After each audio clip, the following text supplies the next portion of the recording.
Hello everyone, and welcome to another video.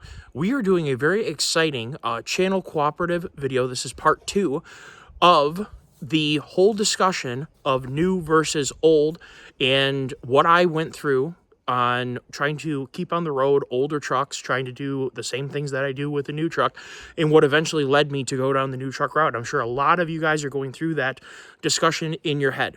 Through my new truck, I ended up corresponding with another YouTube channel called the American Automotive Channel. The guy who runs it, his name's Jacob. Super cool guy.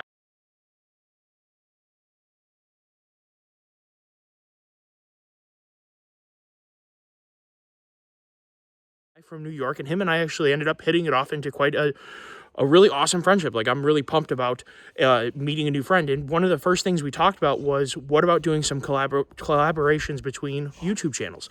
And the thing that we came to realize was that we both share similar values and similar interest, and one of them being the want and the enjoyment of preserving and enjoying older vehicles and not wanting to cast them aside or find ways to destroy them or just in general not appreciate them. We both appreciate older vehicles. But sometimes a simple reality comes in. Having a new truck is nice in some ways, and there is a cost to it. So we're going to talk about kind of that decision point that led us down that rabbit hole. You're going to hear my perspective as part 2. And part 1, if you're seeing this first, obviously, you go right into my channel or my video description. You're going to see a link right to his video, and you can watch his video too.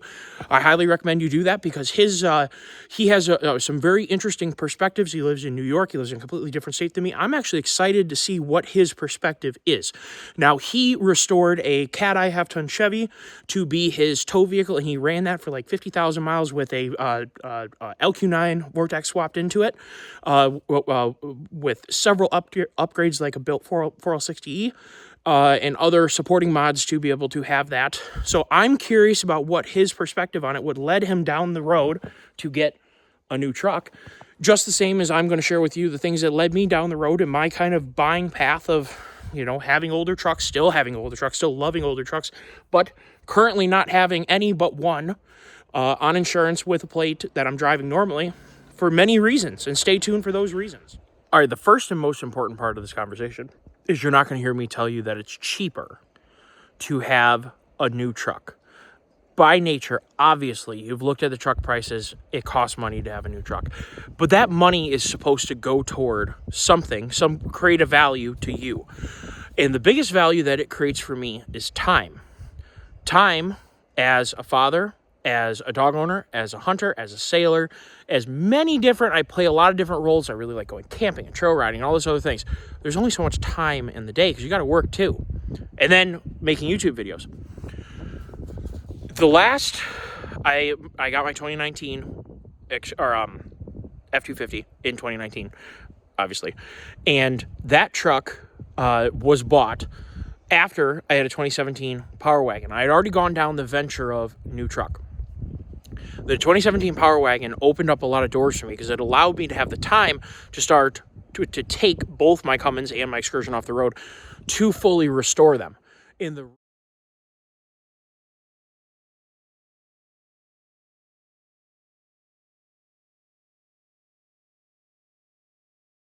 reason was because I looked at the cost of buying a vehicle, and I looked at how much money I was putting into those two vehicles and the amount of miles that I drive, which is about 20,000 miles a year on multiple vehicles. My F-250 is 20,000 miles a year. Our Expedition, we put like 24,000 miles a year on that too. So we drive a lot. If you were to take that same duty cycle and put it on older vehicles, I promise you, you're going to run into some downtime, some maintenance requirements, and they're going to start to weigh into your time that you have. If you're paying someone else to do the work, you're farming out that time. That gets expensive. You're paying for now their time that they could be spending with their family. It has an opportunity cost. And for me, the family that I grew, the opportunity cost that I had of working on my own vehicles instead of and spreading out that restoration process was one of the biggest things that led me into buying my first new truck that I bought myself, ordered the 2017 Power Wagon. Loved it, really, really liked it. Found out that the logic of getting a new truck was really working for me because I put a lot of miles on that truck. I barely put any money out. I put no money out myself except for buying a set of tires for it. I had minor warranty issues. I had 3 power steering pumps fail because I was abusing it. So can't blame Dodge for that. That was my fault. They were all changed on warranty. So that was a truck that I enjoyed for a really long time, put a lot of miles on it that weren't put onto my now relatively collectible Excursion, and allowed me to restore those vehicles. And for the small sum of money that I paid to have it, I think I panned out pretty well. Longer distance driving, I decided to get a diesel to get better range, because at the time I was limited on time too, still driving a long distance. So range became a cost that I wanted to spend to get the range between fuel stops. And again, that's another thing, a payoff that is arguably hard to get, is diesel versus gas. But I wanted that range. That was the value proposition to me. So the diesel was giving me the range. I bought the diesel, really enjoyed that.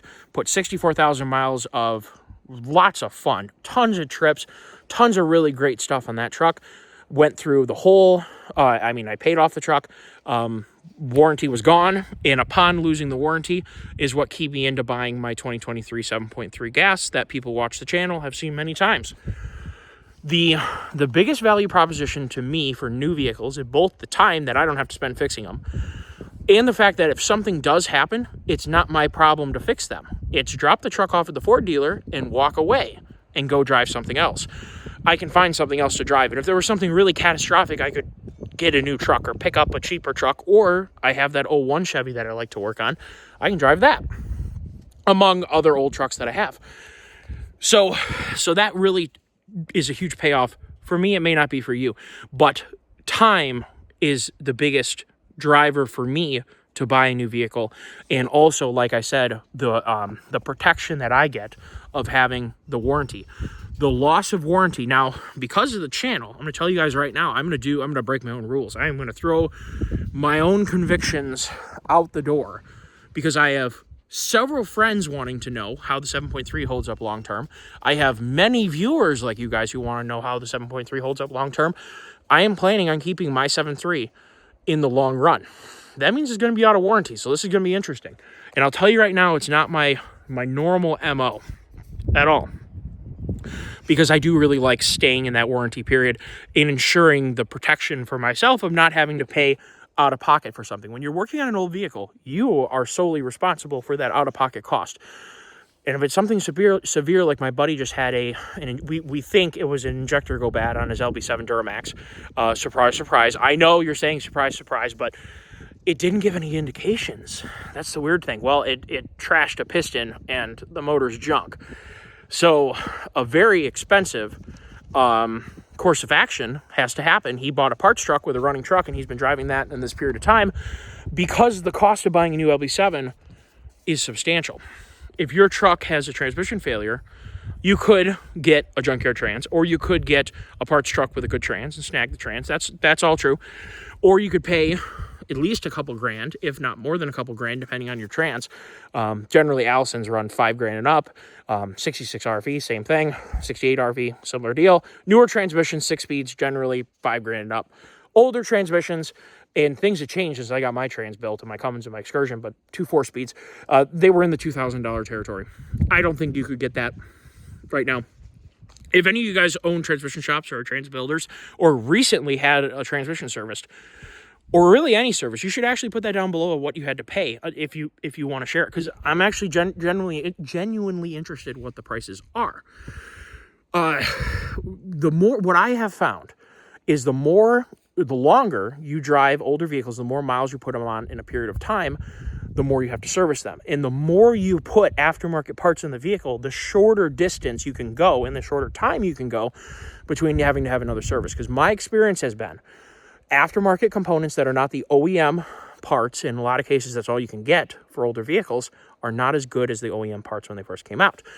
So now, in the biggest, I think, issue with older vehicles is you paid a number for them, right? When you bought it, that was the value of the truck. You paid the value of the truck for the truck. every dollar you put into it, including service, is dollar out of pocket that is not increasing the value of the truck. If you trash can your transmission and you pay $2,100 toward a new trans, which I think is unlikely, you're going to only pay that much. You're putting $2,100 on top of the vehicle's value, which is actually probably depreciated since you bought it.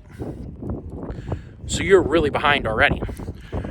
I noticed that happening the more miles I put on to my older trucks, my 03 Cummins, my 04 Excursion. The more miles I put on, the more money I had to spend, and it was all going toward, in my Excursion's case, driving into the ground. My Cummins, I don't care if I drive in the ground. It's already fully depreciated. It's done. Other than the history and the I love that truck. It's such a piece of junk, but I love that truck. My Excursion, on the other hand, I really would like to be old still driving that truck. So I don't want to put 20,000 miles on it in a year. And therefore, I'm so pleased that I was able to park it, restore it, work on it. And hopefully this year is going to be the year it's going to be back on the road on the channel, going on meaningful trips that matter to me. So I hope that was a good starting conversation about the issues of keeping an older vehicle on the road. And just so you guys know, this is the second time I filmed this video. First time around, it was 19 minutes long and I wasn't even done yet. The problem is that not only am I like to converse with you guys, but the thing is that these subjects I just feel like are so deep. They have so much to say. There's just tons of information that could be communicated here. And in the interest of trying to get straight to the point, I left out a couple things I want to talk about. And going through these old pictures, they're kind of cool to see some old history working on the trucks back in the day and a little bit more recently and whatnot. A huge expense with an older vehicle, if you're considering the fact that they do have more frequent downtime, and especially unplanned, like random things that go wrong with older vehicles, it's just something that happens. If you're going on long-distance trips, those long-distance trips have a huge opportunity cost of a potential failure leading to potentially thousands of dollars of recovery fees. If you don't have a buddy who's willing to come get you with his trailer or with your trailer or whatever, and you're going on adventures that are a couple hundred miles from home, I mean, you're talking about a $2,000 vehicle tow back home. And let's just say even if it was 50 miles to the local if you happen to be weekending in a place that has that has a mechanic shop, that would still be a couple $100 of towing plus pay, and they're not going to let you use their tools in their shop. You're going to be paying them their labor time to do it, and I promise you it's not going to be super cheap. Now, I'm 100% all for trying to help out local establishments, especially if you're traveling to a place. I find I like to contribute to the local area when I'm there, you know what I mean? But at some point it gets kind of like too high. And it also gets, if you break something really severely, the cost could be ridiculous and it could either ruin your weekend or extend your stay past when you're supposed to be home because the parts may not be there. So your opportunity cost becomes, do I spend a $2,000 or $2,500 towing bill to come home, or do I miss work Monday and Tuesday because I'm stuck 300 miles away with a broken truck and I'm waiting on O'Reilly's to get me a part or Napa or whatever. So that is an added problem and cost for those of us who venture a long way from home. Older vehicles, first of all, if you can keep the amount of miles on them low and keep your venture closer to home, they become extremely financially viable and extremely logical and become cheap ways to, as I like to say, turn tires off-road. And the other thing is that, do you want to go do hard wheeling or questionable, dangerous activities in your brand new truck? Or would you rather have something that you wheel? And I'm going to assert one of the awesome things about older vehicles is when I take an older truck that I've built to be an off-road vehicle, put it on a trailer, tow it somewhere with my brand new truck that I trust is not going to leave me stranded, wheel in something that if it breaks I don't care about, or weekend or whatever the heck I'm doing. Maybe it's on hard wheeling, but just explore in something that I'm not worried about. And I don't have to plate it. I don't have to insure it, or maybe you do plate insurance. Or in Michigan, you can put an ORV sticker on it, and you go take back roads and things like that. So there's definitely a huge utility to older vehicles, and there's also the nostalgia of driving them. They feel good. They just have a totally different feeling than modern trucks. So I don't want to be a huge Debbie Downer here of cutting off the viability of older vehicles, but there has to be a conversation of when that payoff is happening. And I think the couple things that I shared of, first of all, you can keep your trips small or relatively local, or you have a buddy on tap who's willing to come and take his time to go get you if you have, and maybe conversely, you're his buddy to go get him when things go wrong for him. And if you are that person, you're a great person. Keep being a good person, because it's a tall order as someone who has many times gone and got people with trailers, or at least allowed them to use my trailer to go get themselves. It's a good friend to do that. So keep being a good friend. And that's what the off-roading community is really about. And potentially the hunting, the fishing, the camping community in general, they're communities of people who tend to like to help each other. So be that person who likes to help people. And now we're going to conclude the video. Thanks for watching. I know that this video is going to leave some questions, so leave them down below. Tell us what you're working on. Are you, did this video catch you at the point of your life that you're trying to decide whether or not you continue to service an older truck or whether you invest in a newer one? Let me know how that pans out. And I wanted to touch on this super duper lightly. There's, as I said in the beginning of the video, it's more expensive to own a new vehicle. But in my opinion, your money is going toward an asset that saves you time. So that to me is the real payoff here. And that time I can invest with my father in doing things with him instead of working on stuff. I can invest in my daughter, invest in my fiance, invest in my dogs, invest in my friends. I can invest that time that I would be spending in the garage working on things all the time, and choose the things that I want to work on when I want to work on them.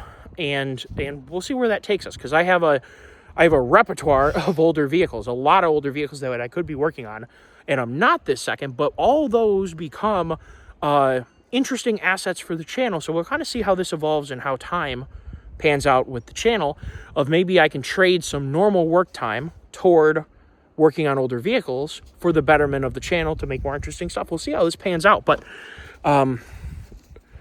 yeah, I hope you enjoyed the video. Comment down below if you have any questions. Comment what you're working on, or what you may work on, or what vehicle you're looking at replacing your older vehicles that you've used and enjoyed, and maybe share your favorite moments with your older vehicles, and maybe why you're having such a hard time either leaving them. And one last thing, if you don't have to sell your older vehicle that you have a history with, don't sell it. You're going to regret it. That's the final point 10, and have a great day, everyone.